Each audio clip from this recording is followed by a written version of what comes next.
بسم اللہ الرحمن الرحیم۔ السلام علیکم ورحمۃ اللہ وبرکاتہ۔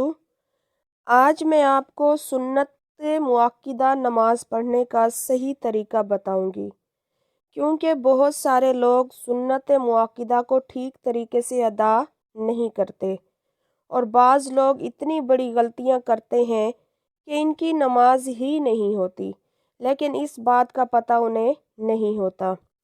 دیکھیں، نماز ہمارے اوپر فرض ہے اور اس کو ٹھیک طریقے سے ادا کرنا چاہیے، اور نماز کے جتنے بھی مسائل ہیں ان کو جاننا ہر مسلمان کے لیے بہت زیادہ ضروری ہے۔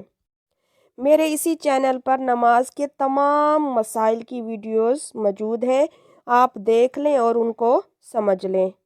نماز میں کیا فرض ہے، کیا شرط ہے، کیا واجبات ہے، کیا مکروہات ہے، ہر بات کا علم ہونا بہت زیادہ ضروری ہے، تاکہ ہم سے نماز میں کوئی غلطی نہ ہو اور نماز ہم صحیح طریقے سے ادا کر سکیں۔ ٹھیک ہے، تو آج اس ویڈیو میں آپ کو سنت مؤکدہ پڑھنے کا طریقہ بھی بتاؤں گی، اور ساتھ ساتھ یہ بھی بتاتی جاؤں گی کہ کون کون سی غلطیاں لوگ کرتے ہیں اور آپ نے وہ غلطیاں نہیں کرنی۔ ٹھیک ہے، سب سے پہلے سنت مؤکدہ جو ظہر کے فرضوں سے پہلے 4 رکعت پڑھی جاتی ہیں، ان کو سنت مؤکدہ کہتے ہیں۔ ان کو پڑھنے کا طریقہ سمجھ لیں۔ سنت مؤکدہ پڑھنے کا طریقہ یہ ہے کہ سب سے پہلے آپ نے نیت کرنی ہے۔ نیت اصل میں دل کا پختہ ارادہ ہے۔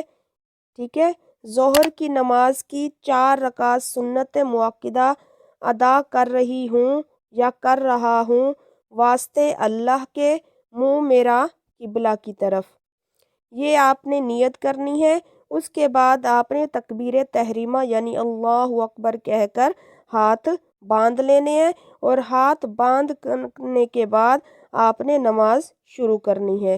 تو سب سے پہلے آپ نے ثنا پڑھیں گے۔ ٹھیک ہے، ثنا پڑھنی ہے، سبحانک اللہم و بحمدک، یہ آپ نے مکمل پڑھنی ہے۔ ٹھیک ہے، پوری ثنا پڑھ کر اس کے بعد آپ نے اعوذ باللہ من الشیطان الرجیم بسم اللہ الرحمن الرحیم، اس کے بعد آپ نے سورہ فاتحہ کی مکمل تلاوت کرنی ہے۔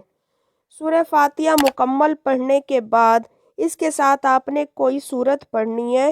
بڑی سورت پڑھیں، چھوٹی سورت پڑھیں، 1 پڑھیں، 2 پڑھیں، یا بڑی صورتوں میں سے 2 آیتیں پڑھ لیں، 1 آیت پڑھ لیں، جیسے جو بھی آپ کو آتی ہے وہ پڑھ لیں۔ ٹھیک ہے، سورہ اخلاص ہے، سورہ ناس ہے، جو بھی آپ کو آتی ہے آپ پڑھ سکتے ہیں۔ یہاں آپ نے ایک بات کا خیال رکھنا ہے کہ آپ نے 4 رکعتوں میں ترتیب سے صورتیں پڑھنی ہے، چاروں رکعتوں میں۔ ٹھیک ہے، اس بات کا خاص خیال رکھنا ہے۔ جیسے کہ آپ نے پہلی رکعت میں سورہ کوثر پڑھی ہے، تو دوسری رکعت میں آپ سورہ اخلاص پڑھیں گے، تیسری رکعت میں سورہ فلق پڑھیں گے، اور چوتھی رکعت میں سورہ ناس پڑھیں گے۔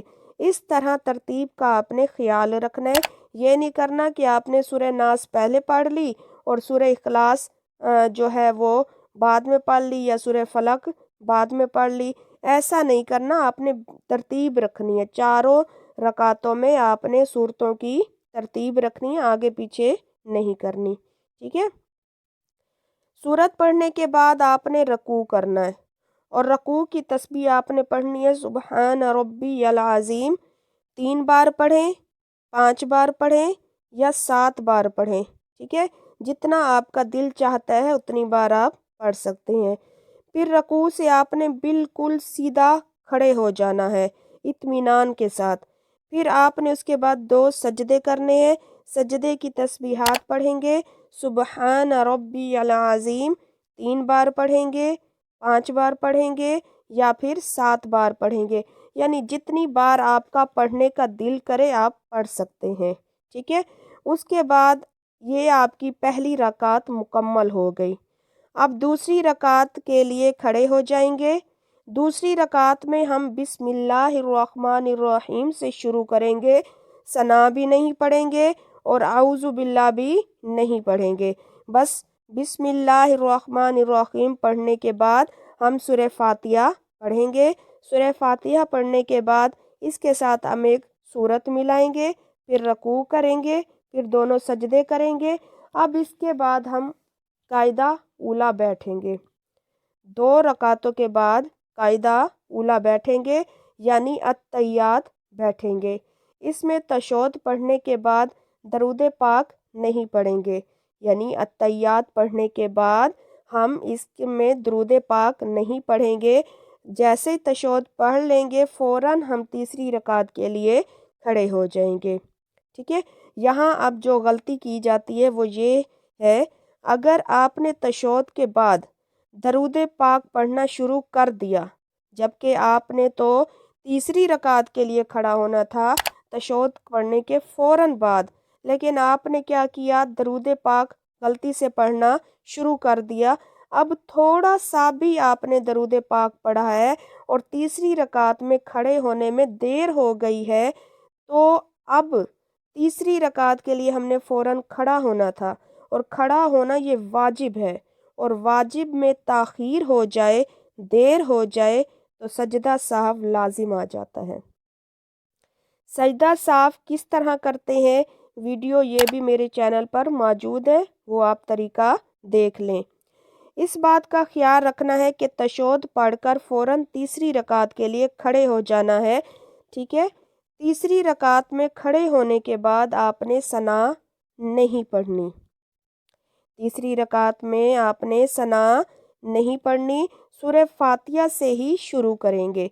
अब यहाँ पर भी लोग गलती करते हैं कि वो क्या करते हैं कि जिस तरह फ़र्ज़ नमाज पढ़े जाते हैं, दोबारा से सना यानी तीसरी और चौथी रकात में दोबारा से सना जैसे पढ़ी जाती है, तो यहाँ पर भी लोग गलती करते हैं, वो सुन्नत को फ़र्ज़ नमाज की तरह पढ़ते हैं, यानी तीसरी और चौथी रकात में सूरत नहीं मिलाते।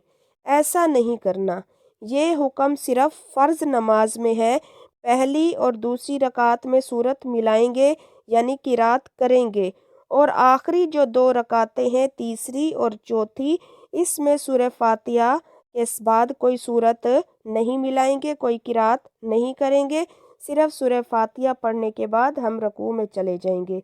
ये हुक्म फ़र्ज़ नमाज में है, लेकिन हम सुन्नत नमाज जो पढ़ते हैं इसकी 4 रकातों में, चारों ही रकातों में सूरत मिलाएंगे। लेकिन बहुत सारे लोग क्या कर जाते हैं, गलती कर जाते हैं, जैसे फ़र्ज़ों में आखिरी 2 सूरतों में आखिरी 2 रकातों में सूरतें नहीं मिलाते, इसी तरह वो सुन्नत मुअक्किदा में भी सूरतें नहीं मिलाते। तो ये गलती आपने नहीं करनी। फ़र्क को आप सुन लें। फ़र्ज़ों की पहली 2 रकातों में किरात करेंगे, यानी सूरह फातिहा के साथ कोई सूरत मिलाएंगे, लेकिन उसके बाद जो तीसरी और चौथी रकात है उसमें हम कोई सूरत नहीं मिलाएंगे, कोई किरात नहीं करेंगे, सिर्फ हम सूरह फातिहा पढ़ने के बाद रकू में चले जाएंगे। ये फ़र्ज़ का हुक्म है। और जो सुन्नत है, तो सुन्नत में आपने क्या, सिर्फ जो चारों ही रकातों में क्या करनी है, सूरह फातिहा के साथ किरात भी करेंगे, यानी चारों रकातों में आपने कोई ना कोई सूरत पढ़नी है। सुन्नत में सूरह फातिहा के साथ सूरत मिलाना ये वाजिब है। अगर हम सूरत पढ़ना भूल गए हैं और सूरह फातिहा पढ़ने के बाद रकू में चले गए हैं तो सजदा साहब वाजिब हो जाएगा। हाँ, अगर आपने वाजिब को जानबूझकर छोड़ दिया है कि आपको पता था कि ये जो बात है नमाज में ये वाजिब है, फिर भी आपने जानबूझकर छोड़ दिया, तो हमारी सिरे से नमाज ही नहीं होगी, दोबारा से अब नमाज पढ़नी पड़ेगी। क्यों? क्योंकि हमने जानबूझकर ये गलती की है। हाँ, अगर पता नहीं था, बाद में पता चला है, तो अब सजदा साफ करने से आपकी नमाज दुरुस्त हो जाएगी। ऐसी बातें हम लोग अक्सर नज़रअंदाज कर देते हैं कि छोटी सी बात है, लेकिन इन्हीं गलतियों की वजह से पूरी नमाज ज़ाया हो जाती है।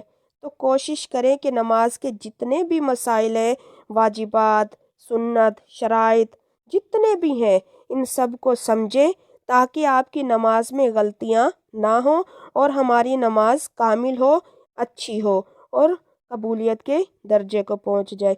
यही छोटी छोटी गलतियां हम कर जाते हैं, लेकिन हमें अंदाज़ा ही नहीं होता।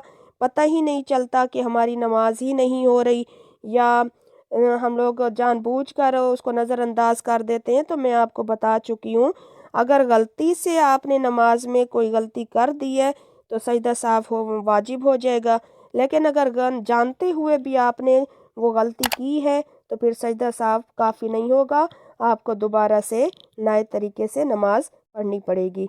तो मुझे उम्मीद है कि आपको मेरी बातें समझ आ गई होंगी। तो वीडियो को लाइक कर दें, चैनल को सब्सक्राइब कर दें और ऐसी वीडियोस अपने दोस्तों के साथ लाजमी शेयर किया करें।